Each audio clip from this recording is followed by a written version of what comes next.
Salam alaikum, bonjour à toutes et à tous. On va attendre juste quelques instants pour démarrer.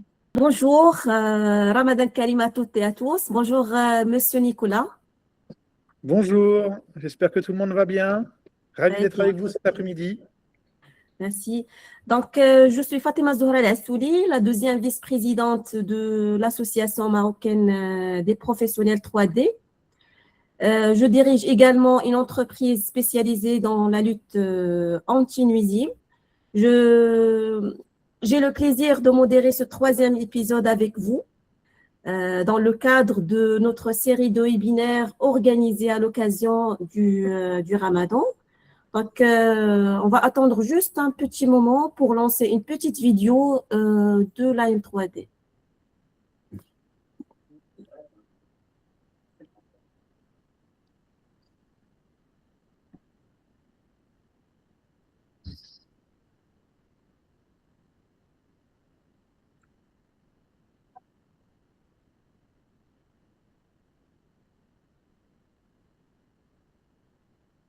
أغلبنا كيعاني ولا سبق لي عانى من مشكل الحشرات والقوارض الضارة واللي الكثير منها مؤذي وكينقل لنا أمراض خطيرة وأيضا كيساهم بشكل كبير في تلويث المكان اللي كنعيشو أو كنخدمو فيه.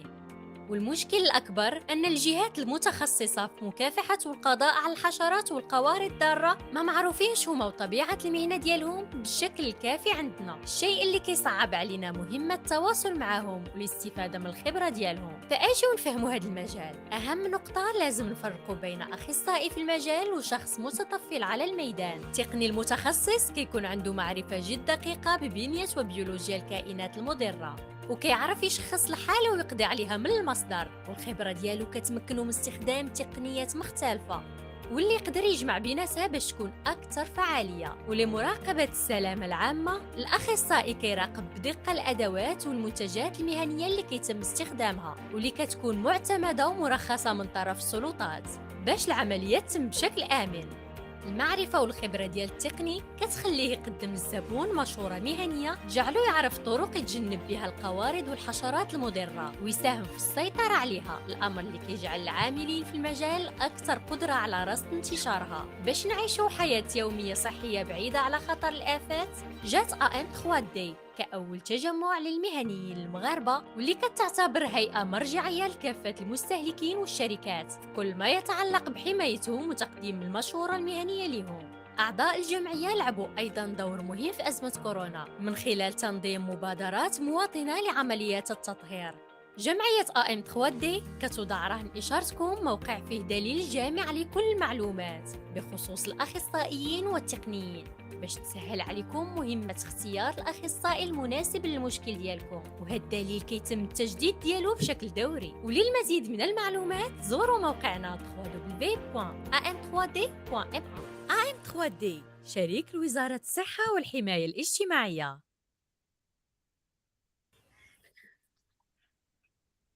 Donc, je vois qu'il y a d'autres personnes qui ont rejoint le webinaire. Avant de commencer, j'aimerais bien remercier tous les participants, remercier Monsieur Nicolas Didiche pour d'avoir accepté cette invitation et pour partager son expérience avec nous.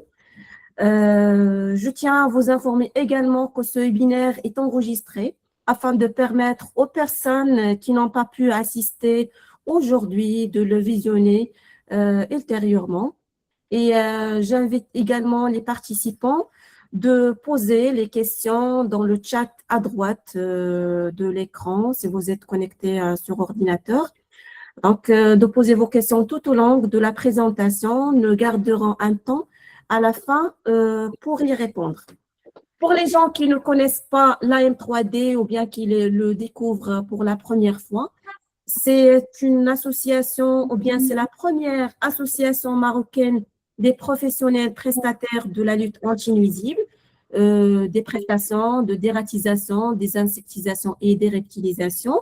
Il a pour mission de fédérer les acteurs. Donc, vous m'entendez, n'est-ce pas?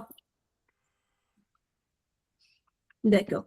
Donc, il a pour mission de fédérer les acteurs du secteur privé du pest management de promouvoir les bonnes pratiques professionnelles et de contribuer au développement des compétences dans le domaine anti-nuisible. C'est dans ce cadre que nous sommes aujourd'hui réunis et nous organisons cette série de webinaires scientifiques visant à renforcer les connaissances techniques, scientifiques, juridiques liées à la santé publique et aussi à la gestion de l'activité anti-nuisible. Donc, vous voyez sur cette diapositive différentes espèces de nuisibles qui peuvent être rencontrées dans notre quotidien, dans notre environnement, tels que des insectes, des rongeurs et parfois même des reptiles.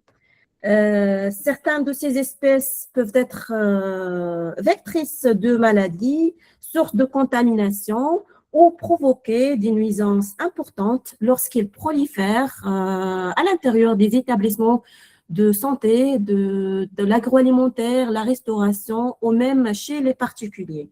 C'est pourquoi la régulation des espèces et la gestion professionnelle de ces espèces sont essentielles, non seulement pour protéger les infrastructures, les bâtiments, etc., mais aussi pour préserver la santé publique et l'hygiène des environnements de vie et de travail. Et l'AM 3D s'inscrit ou bien dans cette logique que s'inscrit le travail des professionnels du pest management et également les actions de formation que nous organisons au sein de l'AM 3D. L'AM 3D est partenaire de plusieurs institutions, comme vous voyez sur la diapositive, le ministère de la Santé, la Direction générale des collectivités territoriales, l'ONSA, le Centre antipoison du Maroc, l'IMANOR, Global Pest Management Coalition, l'Institut scientifique, l'Association marocaine des médecins pour la prévention de la santé en hygiène publique, la Fédération marocaine des droits de consommateurs, l'Institut Pasteur, l'AMCETOX, la Fédération du commerce et services, Margen, FNM, la CGM et Finagri. Donc, on compte aujourd'hui plusieurs coopérations et partenariats avec plusieurs institutions, et parmi lesquelles il y a le Global Pest Management Coalition. Nous signalons que l'AM 3D, c'est la première association professionnelle arabe et en Afrique du Nord à avoir rejoint le Global Pest Management Coalition. C'est un regroupement ou une coalition internationale qui regroupe près de 60 pays à travers le monde. Donc, cette adhésion permet de connecter les professionnels marocains aux dynamiques internationales du secteur et de favoriser le partage d'expertise au niveau international et mondial.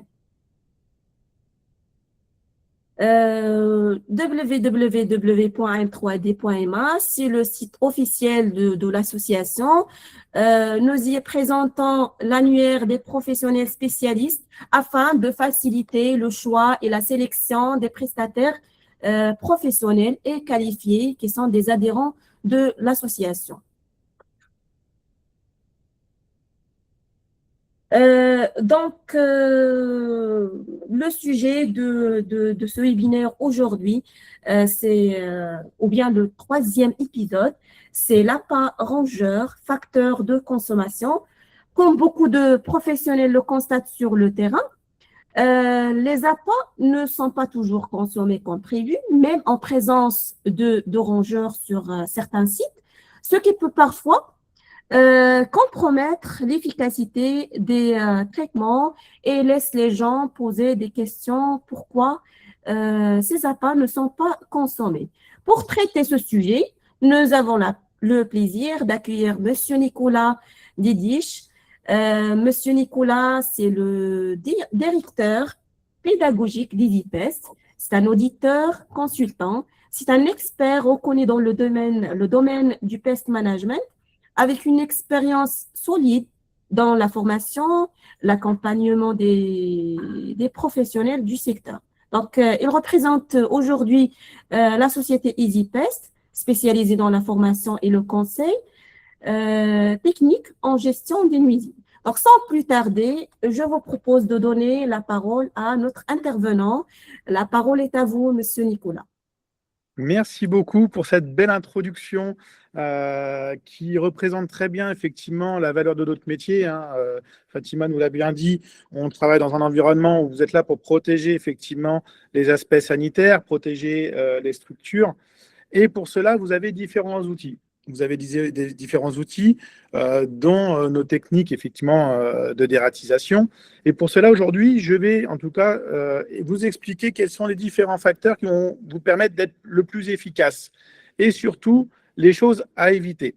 Donc pour cela, je vais vous présenter la présentation où je vais déjà vous faire un petit rappel par rapport à comment vous dire, à l'IPM, donc l'Integrated Pest Management, car l'objectif aussi, c'est de reprendre un petit peu les bases de la dératisation pour que vous puissiez être les plus efficaces. Donc, je vais partager alors mon écran. Alors, attendez, hop, un fichier, hop. Donc, je vais, voilà, je vais chercher donc ma présentation. Voilà. OK. Donc, j'espère que tout le monde voit donc la présentation. Alors, hop, pardon. Voilà. Donc, aujourd'hui, donc, je vais vous parler de toute la partie donc, IPM dans un premier temps, donc, pour vous parler de toute cette partie qui régit finalement notre métier. L'IPM, c'est ce qu'on appelle l'Integrated Pest Management. C'est un terme que vous connaissez, en tout cas que vous avez potentiellement déjà entendu. Donc, Monsieur Nicolas? Oui, vous ne voyez pas la présentation, c'est ça? Oui, oui. Alors, attendez, je vais faire autrement. J'ai arrêté le partage et je vais partager. Si je partage mon écran comme ça. Allez, partager tout l'écran. Là, c'est bon, vous voyez mon écran? Oui, Oui, c'est bon. OK. Donc, je vais faire comme ça. Voilà. Donc, en tout cas, je voulais déjà, dans un premier temps, effectivement, remercier la M3D pour l'invitation sur un sujet, effectivement, qui est assez sensible et qui prouve que notre métier est comme un métier très technique. Donc, je vais déjà vous faire, dans un premier temps, un point sur la lutte intégrée, ce qu'on appelle l'IPM, l'Integrated Pest Management. Ensuite, je vous ferai un petit topo sur qu'est-ce qui est constitué d'un APA, pour vous donner les différents éléments qui vont vous permettre d'être le plus efficace. Ensuite, en troisième partie, je vous expliquerai donc les bonnes pratiques. La quatrième partie, les choses à éviter. En cinquième partie, parfois, on va avoir effectivement de la consommation, mais je n'ai pas d'efficacité. Je vous ferai un petit topo sur la partie diagnostic génétique sur les rongeurs. Et on finira par une partie questions-réponses. Donc, l'Integrated Pest Management, c'est un terme qu'on emploie de plus en plus au niveau international, qui veut dire tout simplement la gestion de la lutte intégrée. Qu'est-ce que ça veut dire? Eh bien, ce que ça veut dire, c'est globalement, quand vous menez une lutte globale sur les espèces invasives, en tout cas les espèces nuisibles, avant de mettre un produit chimique, vous devez avoir quelques notions. Des notions, en tout cas, de diagnostic. C'est-à-dire, vous devez prendre en considération la gestion de votre environnement dans lequel vous allez devoir intervenir. Et vous allez devoir déjà faire un point sur la partie étanchéité du bâtiment, c'est-à-dire que faire en sorte d'éviter les passages de rongeurs, par exemple, un point sur la partie nettoyage, un point sur la partie gestion de déchets, mais également nous allons prendre en considération la gestion des espaces verts et la communication avec votre client. Donc ça, c'est la première partie qui doit être prise en considération. Ensuite, on va parler du traitement pur et dur, mais avant de traiter, on va essayer de diagnostiquer la raison pour laquelle il y a le problème. Toujours prendre en considération, essayer d'aller chercher la cause originelle de votre problématique. Et ça se fait par un diagnostic. Si vous ne faites pas de diagnostic, vous avez de fortes chances de passer à côté, donc à côté de la bonne cible, mais également à côté de la cause originelle de la problématique. Et pour ça, on va utiliser ce qu'on appelle du monitoring, qui va me permettre de pouvoir détecter la présence à un endroit et d'être le plus ciblé possible. Et ensuite, une fois que j'ai géré mon environnement, que j'ai parlé de détection, on va mettre en place une lutte. On va mettre en place une lutte mécanique, dans un premier temps, ou une lutte biologique, et on finira par la lutte chimique. Et dans la lutte chimique, on va utiliser des appâts à base d'anticoagulants, en tout cas des appâts raticides, même s'il existe d'autres typologies d'appâts, avec des molécules qui agissent sur le système nerveux avec l'alpha-chloralose, ou encore d'autres molécules qui peuvent exister sur le marché avec le cholécalciférol, qui est une molécule qui est un hypercalciement qui va calcifier les cellules. Donc ça, l'IPM, c'est quelque chose que l'on doit prendre en considération. Si vous ne faites qu'un traitement et que vous n'avez pas géré l'environnement, pas diagnostiqué correctement, vous avez de fortes chances déjà de perdre en efficacité. Parce qu'on ne va pas lutter contre du rat noir comme on va lutter contre du rat brun ou une lutte contre la souris. Donc les luttes sont bien spécifiques en fonction des cibles et ça passe par un diagnostic. Un appât va être constitué de différentes parties. Et la première partie qui est très importante sur l'appétence, c'est le support. Le support d'un appât va être un bloc, une pâte, on peut avoir aussi des appâts liquides, on peut avoir aussi de la mousse, on peut avoir aussi des céréales. Et en fonction de votre environnement, vous allez déjà devoir, en tout cas, savoir choisir le bon support, ce qu'on appelle aussi la formulation de votre appât. Et ça, vous allez voir tout à l'heure, on va évoquer la chose, choisir la bonne typologie d'appât, c'est-à-dire est-ce que je vais choisir des céréales, est-ce que je vais choisir de la pâte, des blocs, de la mousse, du liquide, en fonction de la situation dans laquelle vous êtes. Une fois que j'ai choisi le bon support, je vais pouvoir aussi, par la suite, choisir la bonne matière active. Et la matière active, vous allez la choisir en fonction du risque sur les espèces non cibles, mais également du taux de consommation que vous allez avoir. Si vous allez avoir un appât qui va être consommé, en tout cas avec un gros risque de consommation, on ne va peut-être pas aller sur les molécules les plus puissantes, puisque ce sera finalement des molécules beaucoup trop puissantes par rapport au taux de consommation. Dans un appât aussi, on va avoir un colorant. Le colorant va être une codification par fabricant, par molécule. Attention, un colorant n'est pas automatiquement lié à une molécule sur tous les fabricants. C'est-à-dire qu'un bloc rouge, pour être de façon très terre-à-terre, ça peut être un bloc bromadiolone chez un fabricant et un bloc diphénacum avec une autre molécule chez un autre fabricant. Donc attention, ce n'est pas parce qu'un bloc est rouge qu'il va avoir la même appétence et la même puissance sur le terrain. Dans chaque appât, nous allons également y ajouter un agent amérisant pour sécuriser l'homme, les enfants, nous-mêmes. C'est-à-dire que si on met un bloc ou une pâte à la bouche, c'est un produit qui sera très amer pour l'homme. Attention, ces agents amérisants ne fonctionnent pas tout le temps sur les animaux domestiques. Et à la fin, dans ce rodenticide, nous allons mettre ce qu'on appelle un diluant qui permet d'avoir une bonne homogénéité au niveau du produit. Donc voilà comment est constitué un appât. Et vous, les deux critères de prédilection pour être efficace, ça va être la notion de formulation de support, choisir un bloc, un céréale, une pâte, une mousse ou encore du liquide, et choisir la bonne molécule active. Ça, ce sont deux notions très importantes pour que vous soyez efficace.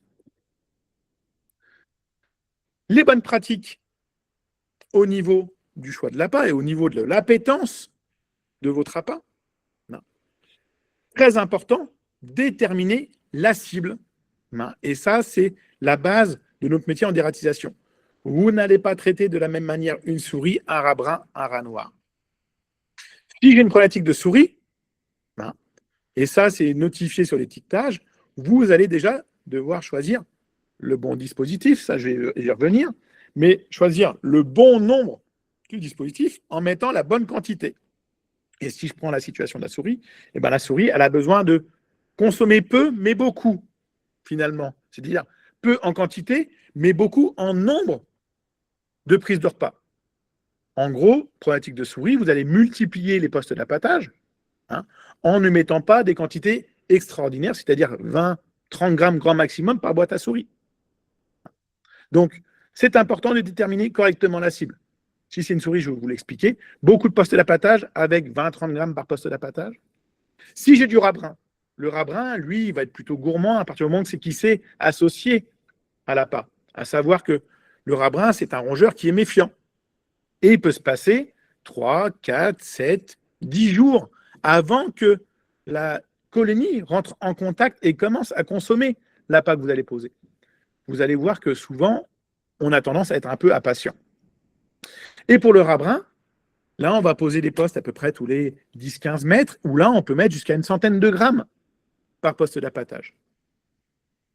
Si demain, vous avez affaire à ce qu'on appelle du rat noir, qu'on a généralement dans l'industrie agroalimentaire, et bien là, dans la vraie vie, effectivement, même si j'ai des autorisations qui me disent que mon appât fonctionne bien sur le rat noir est un rongeur qui a une habitude alimentaire stricte. S'il a l'habitude de manger du blé, il ne mangera que du blé. S'il a l'habitude de manger que de l'orge, il ne mangera que de l'orge. Et là, il va falloir plutôt axer mes méthodes de lutte sur le rat noir, plutôt sur le piégeage, en y mettant des appâts, en tout cas de l'alimentation qu'il a l'habitude de consommer. Donc, vous voyez, je vous ai donné 3 exemples de rongeurs avec 3 typologies de lutte totalement différentes. Donc, la cible, c'est la base pour pouvoir, on va dire déjà, gagner en efficacité de consommation. Si vous trompez de cible et du coup vous trompez également de méthodologie, forcément vos appâts ne seront pas consommés. Important également, la deuxième étape, analyser l'environnement. Quel va être le facteur de la présence de mes rongeurs? Est-ce que j'ai des bennes déchets qui ne sont pas entretenus? Est-ce que j'ai un bâtiment qui est du gruyère avec de la nourriture à l'intérieur?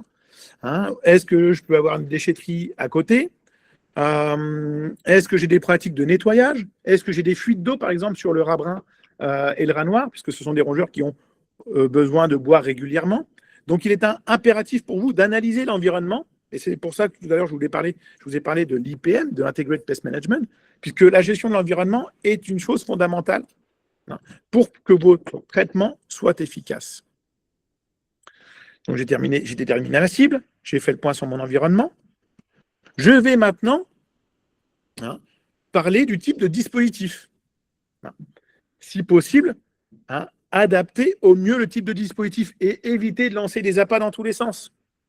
L'appâtage sauvage, il faut maîtriser votre appâtage en mettant des dispositifs sécurisés.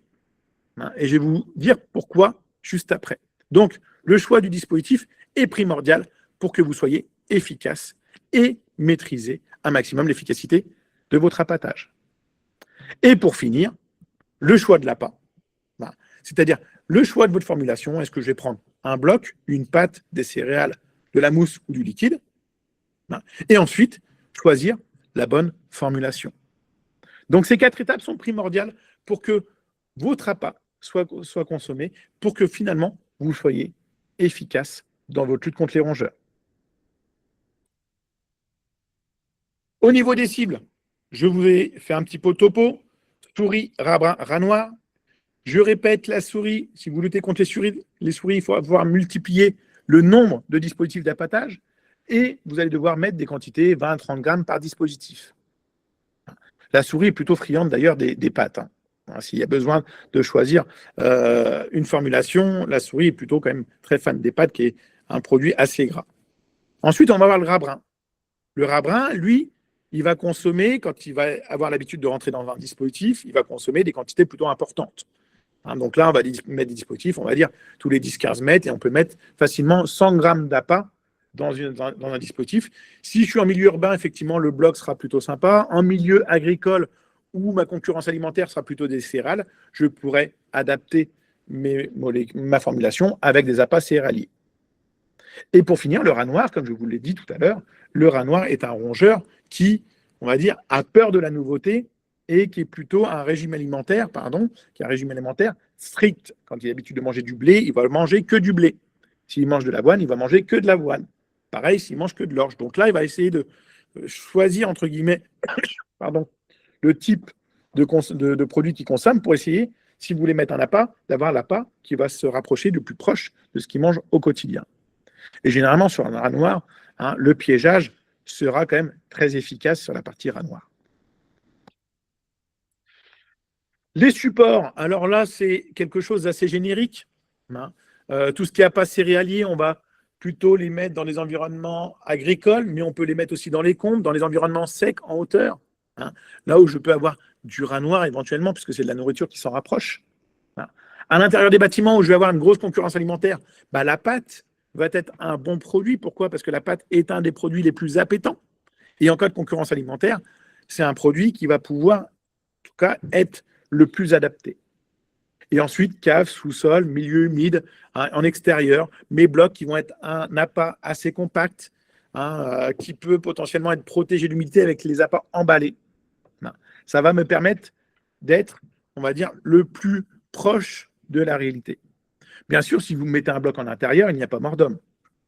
Mais c'est vrai que si vous avez une hutte extérieure et que vous avez du rat brun, les blocs vont être des quantités un peu plus supérieures. Hein, donc, c'est sûr que si vous mettez de la pâte en extérieur, va falloir faire des sacrées brochettes de pâte ou mettre une dizaine de sachets. Hein, puisque, comme je vous l'ai dit, si vous avez des pratiques de rat brun, il va falloir mettre une centaine de grammes dans chaque dispositif rat. Donc ça, c'est important, en fonction de l'environnement où vous êtes, en fonction de la cible, de pouvoir adapter effectivement votre formulation.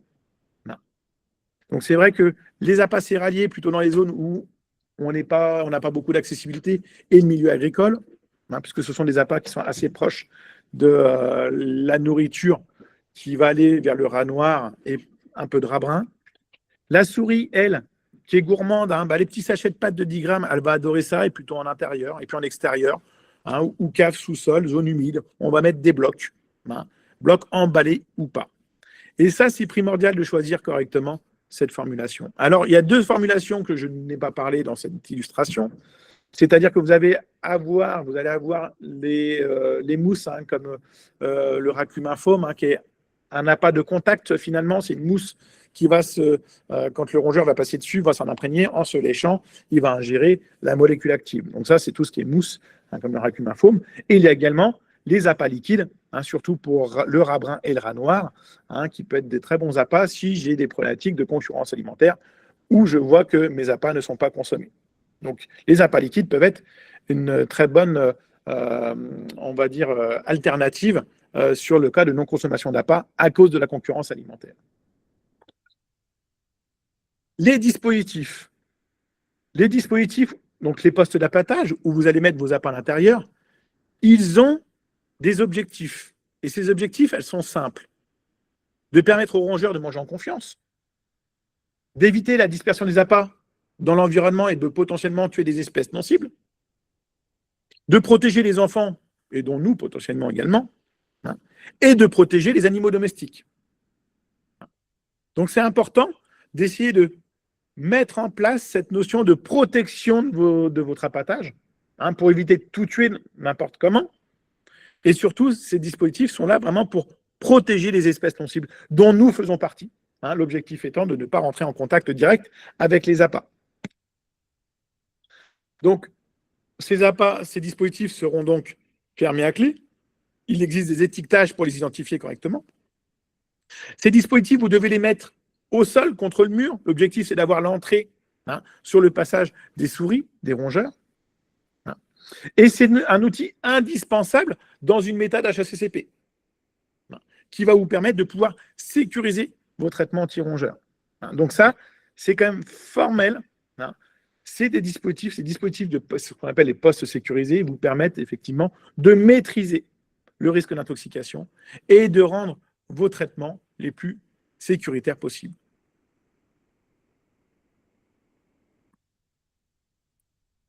L'appétence. L'appétence des appâts, ce qu'il faut savoir, c'est que on va avoir des appâts entre nos mains qui vont être très différents. On va avoir des appâts pour les égouts qui vont être très paraffinés. L'objectif étant, c'est d'avoir un maintien dans une zone humide le plus longtemps possible. Mais si je prends plus de paraffine, je vais avoir moins de céréales. Donc l'appât va être également, du coup, moins appétant.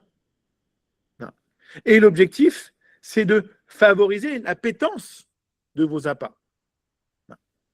Donc, c'est important d'avoir cette notion de consommation, d'appétence et de DL50. La DL50, je rappelle, c'est la dose létale pour tuer 50% d'une population. Plus la DL50 est basse, moins il faudra de produits ingérés pour avoir la dose létale. Et un appât qui est peu appétant. Un appât qui est peu appétant, si je prends un bloc, ça sera 1 gramme d'appât qui sera peut-être ingéré. Sur de la souris, ça fera peut-être le boulot, mais sur les rats, ça ne fera pas le taf. Il est important, donc, pour une dératisation, en tout cas au niveau du rat brun, d'avoir des appâts très appétants pour qu'il y ait au moins 20 grammes sur les 30 grammes de consommé. Et plus l'appât est appétant, plus, finalement, votre traitement sera efficace et moins vous allez devoir mettre de produits également. Ça, c'est important. C'est-à-dire que plus vous allez gagner en appétence et moins vous allez mettre de quantité de produits. Moins vos appâts seront appétants et plus vous allez mettre de produits puisque finalement, ils vont devoir consommer vachement plus de produits pour avoir cette dose létale suffisante. Alors, c'est vrai que sur la souris, cette notion d'appétence, on va l'avoir face à la concurrence alimentaire. C'est pour ça que les pâtes, aujourd'hui, sont quand même très adaptées pour les traitements souris et que la souris n'a pas besoin d'une grosse quantité pour pouvoir avoir sa dose létale. Une souris, c'est à peu près 1 gramme en moyenne, et ça peut même descendre largement en dessous des 1 gramme. On peut même jusqu'à 0,1 gramme pour avoir une dose létale. Sur le rat, on va varier entre 4 grammes et 15 grammes à peu près. Donc, c'est important aussi de connaître ces quantités de doses létales nécessaires pour avoir cette mortalité. Donc, je rappelle que plus un appât va être appétant, moins finalement le rongeur devra consommer également. Et ça, c'est quand même important d'avoir cette notion-là aussi avec la DL50. Et les molécules les plus puissantes, vous les connaissez certainement, comme le brodifacoum, le flucomafène ou encore la diphéthialone. Ce sont aujourd'hui les molécules les plus puissantes sur le rat, même si sur la souris, on a le diphénacoum qui fonctionne très très bien. Voilà. Donc on sait qu'environ, en termes de consommation, un rongeur va consommer 10% de son poids. Donc un petit rat qui fait 3 grammes, je dis bien un petit rat, va devoir ingérer environ 30 grammes. Voilà. Mais ces 30 grammes, il ne va pas les manger en une seule fois. Et généralement, sur un appât de 30 grammes, il n'est pas rare que le rat, lui, va en consommer 15-20 grammes. Et l'objectif, c'est qu'en une seule ingestion, il puisse avoir la dose létale.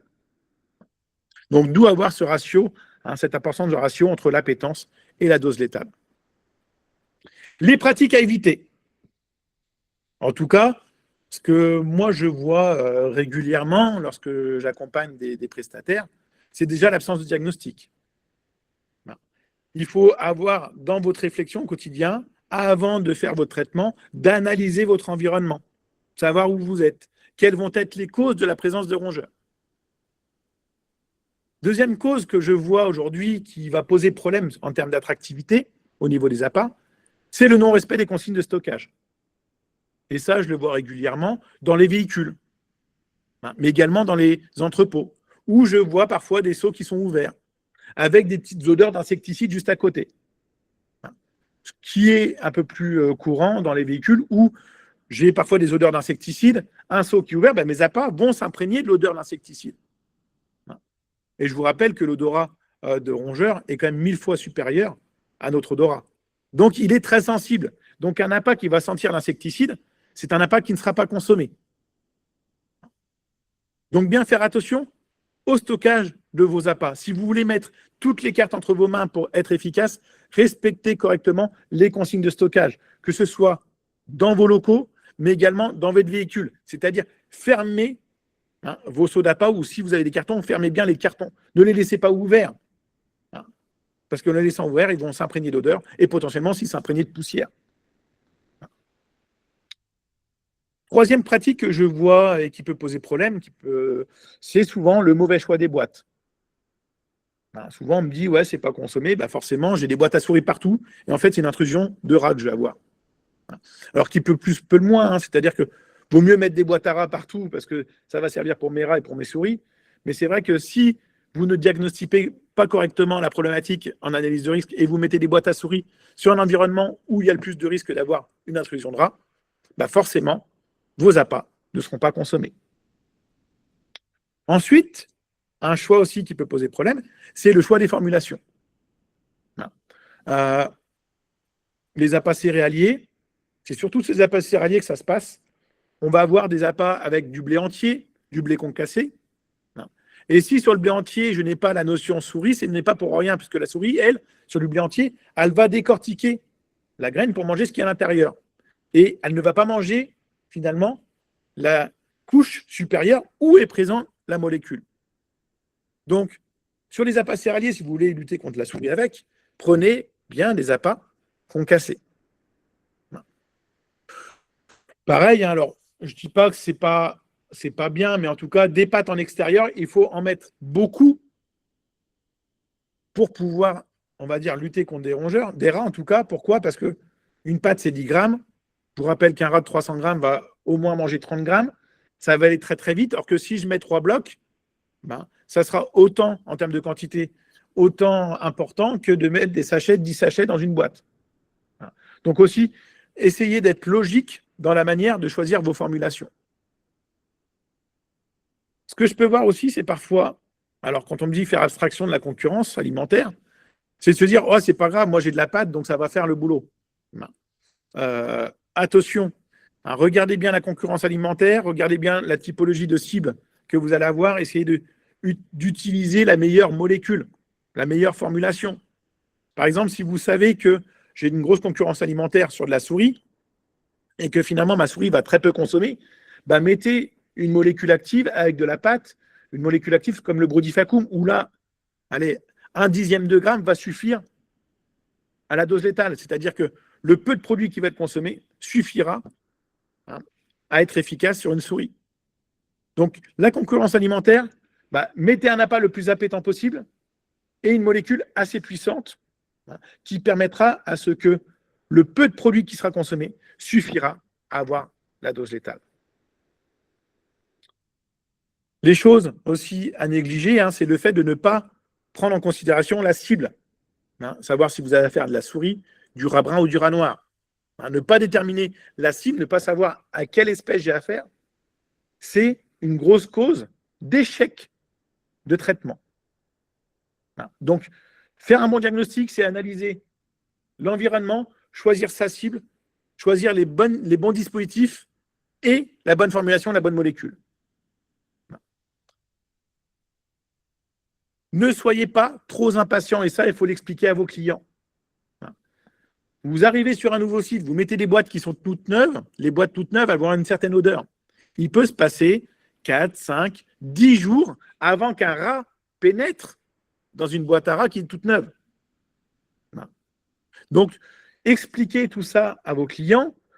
Ne soyez pas impatient, mais la patience, c'est peut-être pas vous qui allez l'avoir, mais finalement, c'est la pression du client qui va vous la donner.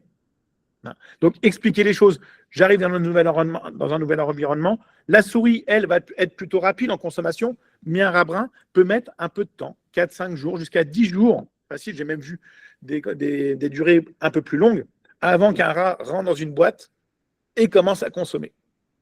Et c'est là que, une fois que c'est fait, c'est là que votre efficacité va commencer à rentrer en jeu. Ce que je vois aussi, c'est les mauvais choix de molécules. Si vous arrivez sur un site où vous voyez qu'il y a quand même pas mal de consommation, déjà des appâts actuels, ne claquez pas du brodifacoum tout de suite, parce que le brodifacoum, c'est une molécule très puissante. Et ce sera certainement surévalué, c'est-à-dire imaginez la dose létale qui va être à environ 4 grammes pour un rat, pour le brodifacoum, s'il mange un bloc complet. Potentiellement, c'est 7 fois la dose létale, ingérée en un seul jour. Donc imaginez si la boîte à côté, j'ai fait pareil. C'est potentiellement, à sa mortalité, puisque sa mortalité au rongeur avec les anticoagulants, ça va agir 3 à 4 jours après, il peut avoir 20, 30 fois la dose létale stockée dans le foie. Et imaginez s'il y a un rapace qui mange ce rongeur-là. Le rapace va mourir d'intoxication secondaire. Donc choisissez la bonne molécule. Si mon produit est bien consommé, des produits à base de diphénacum vont faire largement l'affaire. Donc, mettez toutes les chances de votre côté pour que votre appât soit le plus consommé possible. Et ça passe par un bon stockage, un bon diagnostic, le bon choix des formulations. Regardez quelle va être la concurrence alimentaire sur place. Et expliquez les choses, soyez transparent. Soyez transparent. Expliquez vos méthodes de traitement à votre client, ce qui va lui permettre d'avoir confiance en vous. Et je rappelle, un rongeur qui meurt suite à une ingestion d'anticoagulants, il y a un gros risque d'odeur. Ce n'est pas l'anticoagulant qui va dessécher les rongeurs, c'est l'environnement qui va dessécher le rongeur en fonction de l'environnement où il va être. Si l'environnement il est en plein cagnard avec du vent, il n'y aura pas d'odeur. Par contre, si je suis dans une chaufferie avec de l'humidité, dans un environnement assez cloisonné, bah oui, là, il va y avoir de l'odeur. C'est normal. Voilà, donc ça, c'est des choses en tout cas à éviter. Et ça, c'est important parce que ce sont des choses que je vois couramment lors des échecs de lutte contre les rongeurs.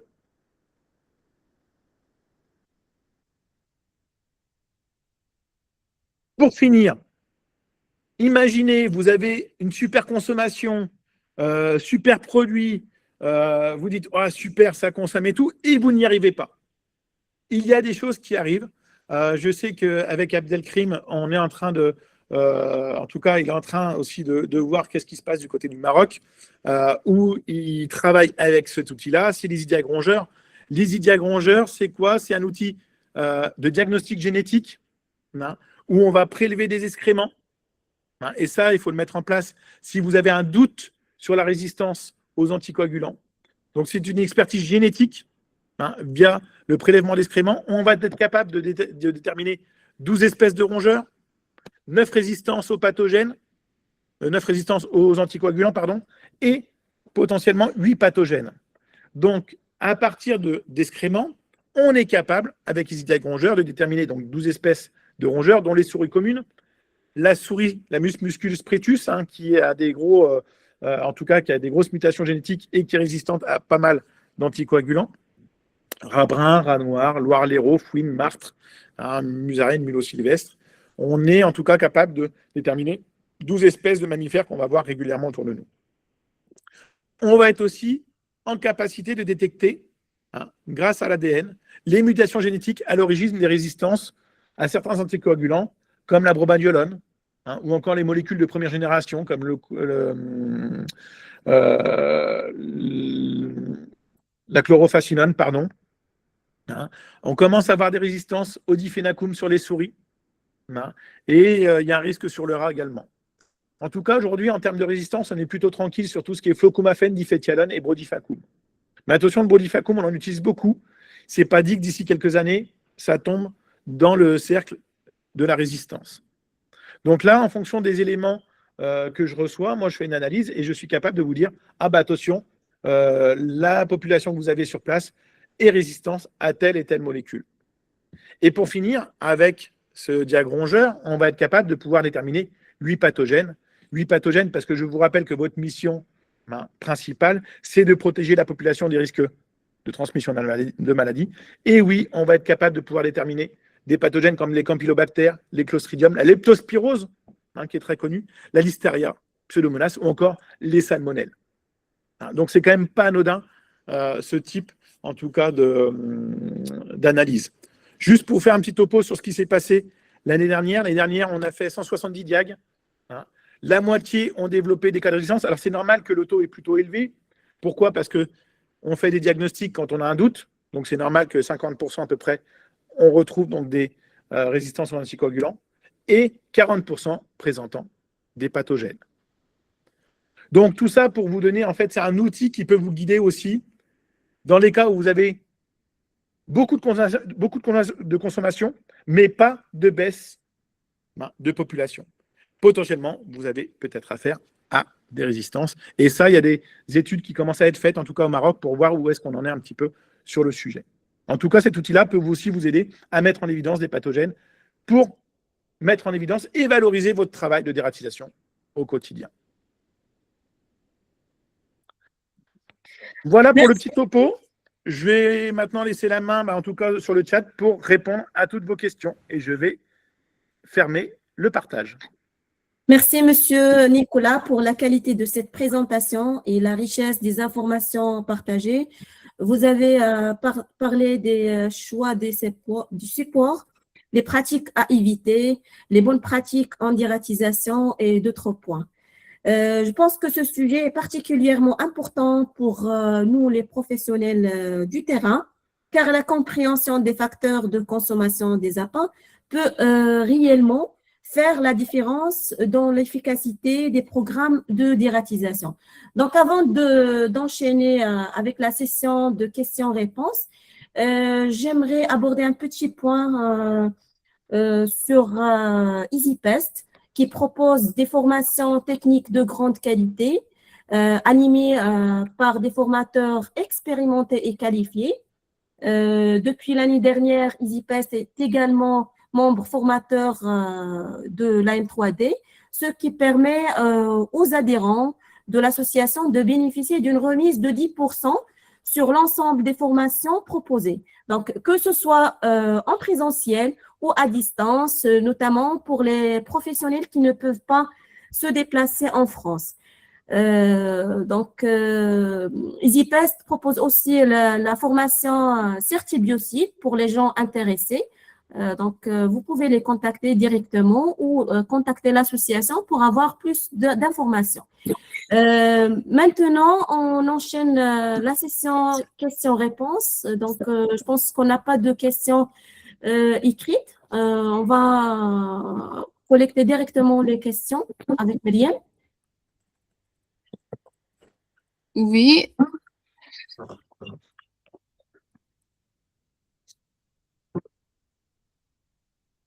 Alors, il y a Abdelkarim qui a levé la main. allumez le micro. Oui, monsieur Abdelkarim, vous pouvez allumer le micro.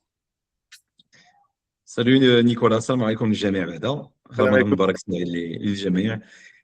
Salut Nicolas, je voulais juste prendre le micro, lever la main pour te remercier, parce que je sais que tu as un agenda très chargé.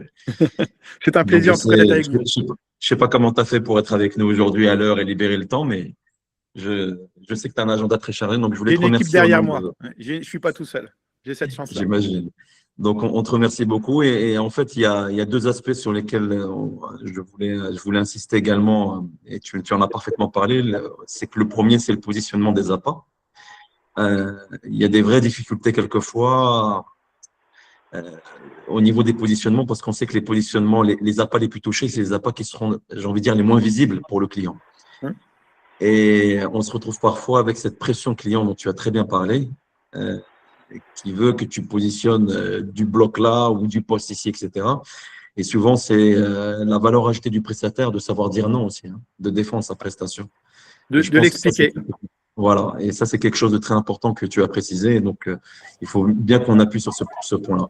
Et la deuxième chose, c'est le kit EasyDiag rongeur, que je pense beaucoup ont été interpellés par ce kit qui est très magique. C'est vrai qu'il permet rapidement d'avoir les indices soit sur une potentielle résistance biologique ou alors la présence de maladies. Mais on est sur une deuxième vague de tests avec EasyPest. On a fait un premier test en 2023, si ma mémoire est bonne, et on en fait un deuxième là. On a collecté 90% des échantillons et il nous reste encore 2 ou 3 kits et on va l'envoyer à EasyPest. Et on ne le fait pas à titre individuel, on le fait dans une optique de partage puisque les résultats seront publiés. On a élargi un peu plus sur d'autres secteurs sur Casa, je crois sur 15 ou une quinzaine de kits. Et l'idée, c'est après petit à petit de solliciter les prestataires sur les autres villes pour faire des tests, des tests de prélèvement de crottes, de fesses de rongeurs, de manière à commencer à avoir une tendance, j'ai envie de dire. Peut-être pas une cartographie, mais ne serait-ce qu'une tendance de ce qu'il pourrait y avoir en matière de résistance. C'est quelque chose qui est souvent relevé, mais on a beaucoup plus de résistance comportementale qu'autre. Donc voilà, en tout cas, je te remercie, Nicolas, pour la présentation et pour le temps que tu as accordé. Puis je vais laisser la place à d'autres personnes qui voudraient peut-être lever la main ou intervenir. Merci Abdel. Merci, monsieur Abdelkarim, merci, monsieur Nicolas, pour cette présentation vraiment très intéressante. Je vois que j'ai 2 questions dans le chat, donc je commence par la première et je donne la main après. Alors, malgré la diversité des rodenticides disponibles et la pluralité des méthodes de lutte, comment expliquer que les infestations des rats restent aussi importantes à Paris au point que des rongeurs soient observés dans les espaces de vente des supermarchés? Alors, il y a différents facteurs. il y a des facteurs qui sont politiques et des facteurs aussi qui sont réglementaires. En France, ce qu'il faut savoir, c'est qu'on n'a plus le droit de déposer des appâts de façon permanente. Et que si on met des appâts chimiques, on a un devoir de passer toutes les semaines. Donc, ça a engendré des coûts énormes. Et très souvent, les collectivités ne supportent pas ces coûts. Et du coup, il y a très peu de suivi finalement qui sont associés. Moi, aujourd'hui, en plus de faire de la formation, j'accompagne de plus en plus de donneurs d'ordre. Que ce soit des gestionnaires de marché, que ce soit des maires qui sont aujourd'hui responsables de l'aspect sanitaire de leur commune, pour leur faire comprendre tout ça et de leur dire aujourd'hui, 80% des marchés en France ne sont pas en adéquation avec la réalité. C'est-à-dire qu'aujourd'hui, on dératise un environnement où je n'ai pas forcément besoin, et là où j'ai besoin, je ne peux pas avoir de ressources. Parce que, oui, mes produits, ça fonctionne, mais derrière, on ne va pas être payé, entre guillemets, le prestataire ne sera pas payé pour ce qu'il doit faire sur les zones à risque. Et forcément, on va avoir, on va dire, un éclatement de la prestation et finalement, là où je vais devoir mettre toute mon énergie, je ne vais pas pouvoir le mettre. Et aujourd'hui, c'est frustrant ce qui se passe également dans les grosses métropoles. Pourquoi? Parce que pour avoir accompagné également le village olympique pour les JO, il y a effectivement la prestation, mais également, ce qu'il faut savoir, c'est qu'il y a eu des baisses en termes de budget sur le nettoyage, sur la gestion des déchets. Aussi, quand j'ai fait l'assistant de maîtrise d'ouvrage sur les Jeux olympiques, j'ai aussi remis en question les 5 dernières années aussi de la gestion des espaces verts. Aujourd'hui, les architectes espaces verts préfèrent mettre des bosquets partout. C'est très simple à entretenir, mais c'est aussi l'environnement le plus optimum pour le développement des rongeurs. Tous ces bosquets, là, on ne peut pas y mettre le nez, où les rongeurs vont y faire leur terrier. Pour nous, prestataires, enfin pour vous, prestataires, pour nous qui travaillons dans ce segment-là, ça nous pose grandement problème, puisqu'il faut savoir que pour être efficace également, et ça je ne vous l'ai pas dit, pour être le plus efficace, il va falloir essayer de traiter au plus proche de l'origine. Donc essayer de détecter les terriers. Et si je ne détecte pas les terriers, ça va poser problème. Et aujourd'hui, la problématique sur Paris, comme on l'a sur Marseille, c'est qu'on va avoir des problématiques où derrière, les prestations qui vont être choisies ne vont pas être en adéquation avec la réalité. Et du coup, c'est comme mettre des coups d'épée dans l'eau. Ça va faire pchit, malheureusement. Et c'est aussi mon rôle aujourd'hui, un rôle qui me tient à cœur, c'est comment faire bouger le métier, valoriser d'autres métiers par les prestataires, vous, mais également par les donneurs d'ordre. Ce que d'ailleurs, au niveau de l'M3D, vous réussissez à très bien faire, et ce qui est beaucoup plus compliqué en France, parce que c'est beaucoup plus fermé. Et Abdel connaît très bien le sujet également. Voilà pour la réponse sur le sujet, on va dire, des problématiques de rongeurs dans les grandes villes. D'accord, merci. On passe à la deuxième question. Quelle est la durée moyenne que le rongeur lui suffit pour mourir après consommation du réticide? C'est 3-4 jours. Pas avant 3 jours, ça c'est sûr. D'accord. Autre question. À partir du moment que c'est de la dose létale a été ingérée. D'accord. Autre question, sur le terrain, il arrive que des escargots grignotent les appâts. Est-ce que les rongeurs continuent à leur consommer après le passage des escargots? Et malheureusement, une fois le passage des escargots qui ont souillé l'appât va devenir inconsommable aux rongeurs. C'est pour ça que d'ailleurs, si vous avez des problématiques d'escargots, alors certes, on va baisser l'appétence du produit, mais il va falloir mettre des appâts qui sont appelle les appâts emballés. Voilà, qui évite la consommation d'escargots sur les appâts directs. Ok, merci. Autre question. Quelle approche adopter en cas de néophobie, surtout chez les rats, et qui évite pendant plusieurs jours, voire des semaines, d'accéder au support post-appâtage pour aborder les appâts? Alors moi, j'avais cette approche-là, c'est-à-dire que j'évitais de mettre des boîtes toutes neuves qui sortaient de mes cartons. Sur un client où il y avait des grosses problématiques, j'évitais de mettre des boîtes toutes neuves déjà. Je mettais des dispositifs qui avaient déjà une certaine odeur, mais qui n'avaient pas l'odeur plastique. Et il ne faut pas hésiter, si vous voulez gagner un peu de temps, alors ce n'est pas salir la boîte, mais essayer de rendre la boîte la plus, on va dire, la plus neutre dans l'environnement où vous allez la mettre. D'accord. le choix d'une boîte transparente à l'intérieur d'un espace agroalimentaire est une obligation internationale ou non? Du tout. Du tout, mettre des boîtes transparentes, c'est juste, ça vous permet de faire un contrôle visuel rapide, sauf que moi, personnellement, je préfère sur les boîtes d'appâtage mettre des boîtes opaques, hein, parce que derrière, les rongeurs vont se sentir un peu plus en sécurité. Hein. Les boîtes transparentes, je préfère, entre guillemets, les mettre en intérieur avec des systèmes de pièges à mâchoire plutôt que des systèmes d'appâtage. Et surtout, ce qu'il faut éviter de faire, c'est mettre des boîtes transparentes en extérieur, puisque là, derrière, le rongeur, ça va être très compliqué. Mais il n'y a aucun référentiel que je ne connaisse qui demande, ou une norme internationale qui demande de mettre un poste transparent en intérieur ou en extérieur, d'ailleurs. D'accord. Donc, il vaut plus de détails sur les appâts mousse et liquides. Alors, les appâts mousse et liquides, peut-être que Abdelkarim pourra m'aider par rapport à votre marché. Mais les appâts mousse, en fait, c'est ce qu'on appelle le racumafaume. C'est une sorte de mousse à raser qu'on va mettre sur le passage de rongeur. Moi, j'utilise beaucoup sur le rat noir dans les passages de câbles en grande hauteur. C'est une mousse qu'on va mettre sur un support. Le rongeur, quand il va marcher dessus, il va s'imprégner. Hein. Et quand il va se laver, il va lécher la mousse et il va ingérer cette mousse-là. Et par exemple, le racumafaume, c'est 400 ppm. Donc, c'est une molécule qui est, en termes de concentration, qui est très élevée.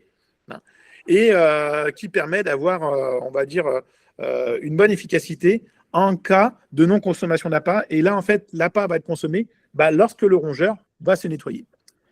Et les appâts liquides, ce sont des appâts, donc c'est souvent du diphénacum sous format liquide, sous format pipette, hein, qu'on va mettre dans des postes d'appâtage, et qui permet de pouvoir, c'est ce qu'on appelle des abreuvoirs, en fait, au lieu que ce soit de l'eau, c'est un appât liquide à base de diphénacum. Là, le rongeur va venir consommer finalement du diphénacum liquide, hein, à condition de retirer toutes les eaux stagnantes.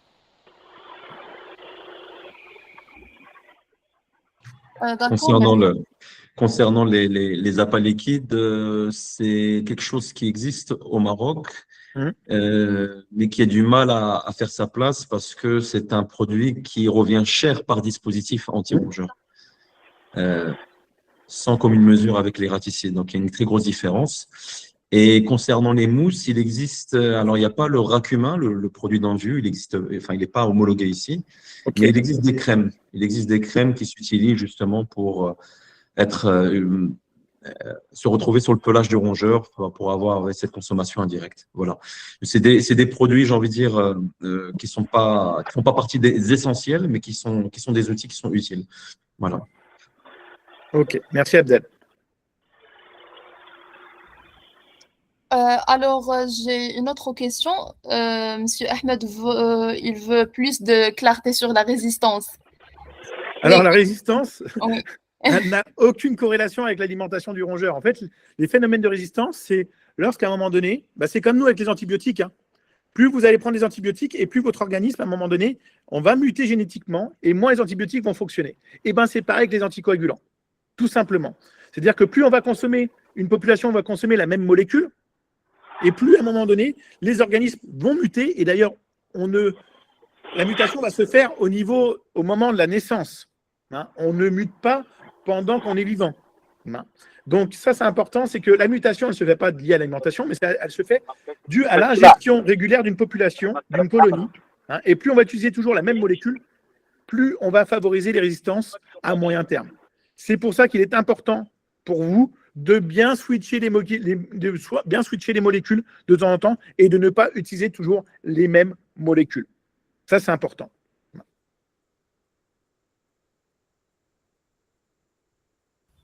D'accord, merci.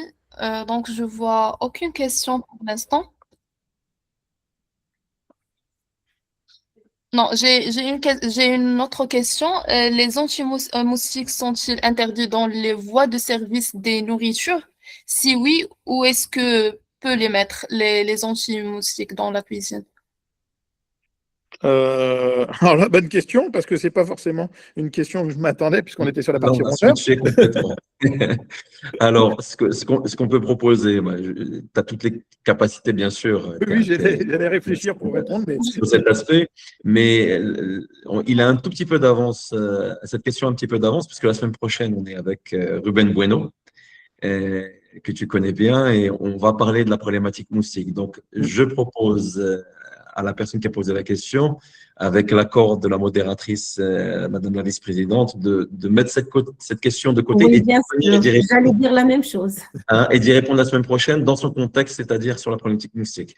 Donc, on va demander à la personne qui a posé la question de faire preuve de patience et on te laisse focaliser sur le sujet d'aujourd'hui, Nicolas. Pas de souci, pas de souci. J'étais en train de réfléchir à pas de problème. Voilà. Je pense que le webinaire touche à sa fin. Il n'y a plus de questions. Je crois qu'il y a une question Carrefour d'hygiène qui est arrivée. Carrefour d'hygiène. Oui, exactement. Dans un environnement riche en sources de nourriture, concurrentiel comme un entrepôt agroalimentaire, quelle stratégie de pré-appâtage ou quelle formulation recommandez-vous pour détourner les rongeurs vers nos postes? Alors, déjà, comme je vous l'ai dit, quand vous avez un environnement où il y a une forte concurrence alimentaire, surtout dans les entrepôts, c'est vrai que l'appât qui va être le plus adapté en termes de concurrence alimentaire, c'est les pâtes. Ça, il n'y a pas de souci. On va avoir des pâtes plus ou moins grasses. Et pour moi, en tout cas, sur la souris, je n'ai pas besoin de pré-appâtage. Je n'ai pas besoin de pré-appâtage, même pour le rat, parce que je vous rappelle que les anticoagulants contournent ce phénomène, entre guillemets, de corrélation entre la prise d'appât et de mortalité, puisque la mémoire d'un rat, c'est 48 heures, et que la mortalité va être au-delà des 72 heures. Donc, cette notion de pré-appâtage, je vais l'avoir si à un moment donné, je vais avoir un produit assez choc sur la mortalité très rapide, où je vais essayer de pré-appâter avec un produit neutre, pour ensuite mettre le même produit, la même formulation avec une molécule. Moi, ce que je recommande effectivement, pour éviter d'être le plus efficace, c'est d'essayer, en tout cas, c'est vrai que la pâte reste un des produits le plus appétant. Sur la souris est plutôt curieuse, donc le phénomène de pré-appâtage, pas besoin d'en faire, simplement la souris, vous devez, dans ces environnements-là, multiplier les postes d'appâtage, en mettre un maximum. Parfois, ça peut être tous les 3 mètres, avec 10-20 grammes d'appât à l'intérieur. Sur le rat, ça peut être un peu différent. On peut utiliser par exemple des pâtes neutres si vous ne voulez pas perdre de temps, enfin si vous ne voulez pas perdre d'argent surtout. Il existe des pâtes neutres et vous allez utiliser la même formulation, mais la même pâte avec une molécule, avec du diphénacum ou encore du brodifacoum. Donc essayez toujours si vous faites un pré-appâtage, de garder toujours la même formulation, en tout cas d'être au plus proche de la formulation, pour pas à un moment donné refaire une néophobie sur la population sur laquelle vous voulez lutter au quotidien. Voilà. Ouais, j'allais répondre, oui, j'ai vu le blé, la strychnine. Moi, ça fait 25 ans que j'ai plus vu de petite bille de strychnine entre les mains. Non.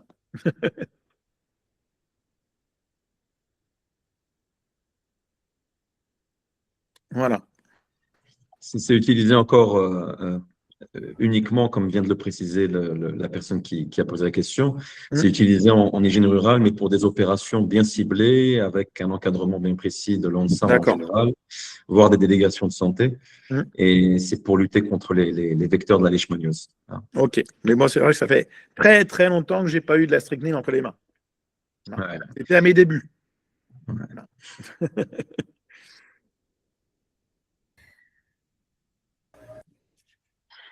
Est-ce qu'il y a d'autres questions? Je vois qu'on n'a pas de questions supplémentaires. Donc, on clôture ce webinaire. Je tiens à remercier chaleureusement notre intervenant Nicolas Didiche pour cette Merci à vous. présentation très enrichissante et pour le partage de votre expertise. Un grand merci également à tous les participants pour votre présence, votre intérêt et vos questions. Et avant de quitter, je souhaite également annoncer le 4e et dernier épisode de cette série de webinaires Ramadan qui sera organisé le mardi prochain. Cet épisode sera réservé exclusivement aux adhérents de la M3D et portera sur un sujet important en matière de santé publique, qui est le contrôle des moustiques, l'approche IVM pour prévenir les maladies. Donc, rendez-vous au mardi prochain avec Monsieur Akram Bounous, le premier vice-président, et Monsieur Owen Bueno, donc mardi prochain. Et pour les gens qui souhaitent continuer à se former aujourd'hui, 2 autres webinaires pourraient également vous intéresser. Celui qui est organisé par EGO ORP avec Monsieur Romain Lasseur, qui porte aussi sur la thématique de rongeurs.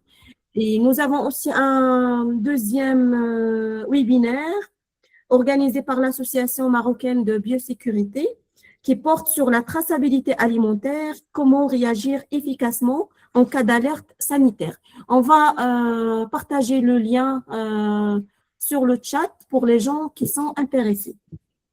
Donc, merci à vous et bon tour pour tout le monde. Merci Nicolas pour votre présence aujourd'hui avec nous. Merci à vous. C'est toujours un plaisir de partager avec vous toutes nos expériences. Merci à vous. Merci beaucoup. Merci beaucoup pour ta générosité. Merci Nicolas.